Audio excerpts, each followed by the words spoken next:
საქართველოს უნდა აერჩიოს რეალური პოლიტიკა. ეხლა რეალური პოლიტიკა მე რო აღწერო აქ რა არის, ამას ალბათ გადაცემა არ ეყოფა, ერთი გადაცემა არ ეყოფა.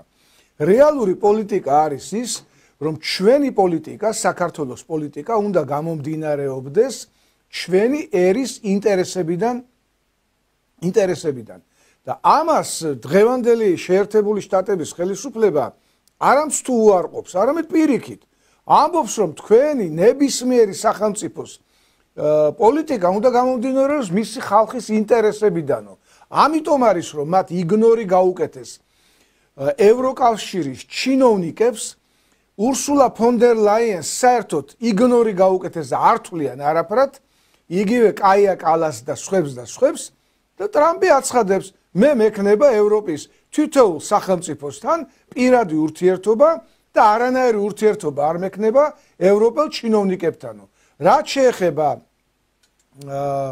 უკრაინის პრეზიდენტს ისეთი რამ გაუკეთა ტრამპმა, ну არ ვიცი, მე თავმოყარება რო ქონდეს ამ ადამიანს, საერთოდ უნდა წავიდეს პრეზიდენტის პოსტიდან, მაგრამ მისი პრეზიდენტის პოსტიდან წასვლა და მისი დაპატიმრება და უკრაინელი ხალხის წინაშე სამსჯავროზე წარდგომა ერთი და იგივე იქნება.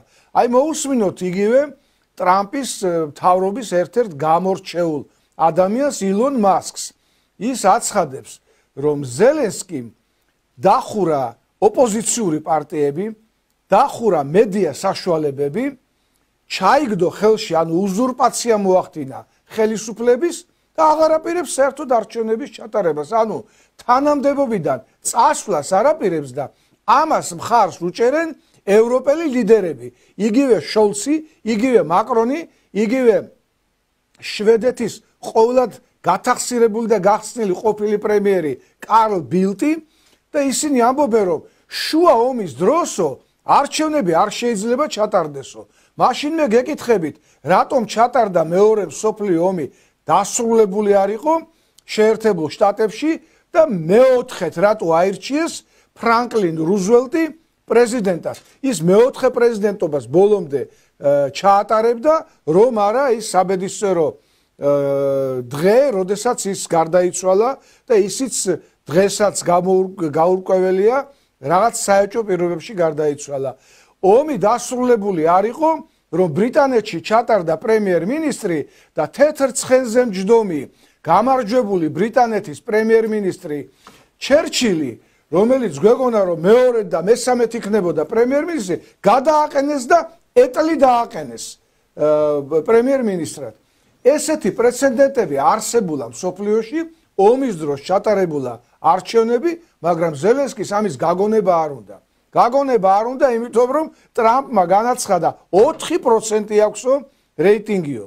ეხლა ჩვენი ჭკუის კოლოფა ოპოზიციონერები გამოდიან და ამბობენ, რომ პირიქითო ზელენსკის რეიტინგმა მოიმატაო და ტრამპის რეიტინგი დაეცაო. ესენი სისულელეს როშავენ და ტრამპმა განაცხადა 4% აქვსო, იმიტომ რომ შეერთებული შტატების დაზვერვას, რომელიც არის უძლიერესი დაზვერვა მთელ მსოფლიოში, ჩატარებული აქვს ფარული რეიტინგული გამოკვლევა ბოდიში უკრაინაში და იცის, რომ 4%-იც კი არ, მე ისიც მიგვირს, ან 4% როგორ უჭერს ზელენსკის ხმას. იმიტომ რომ ზელენსკი არის საკუთარი ერის მტერი.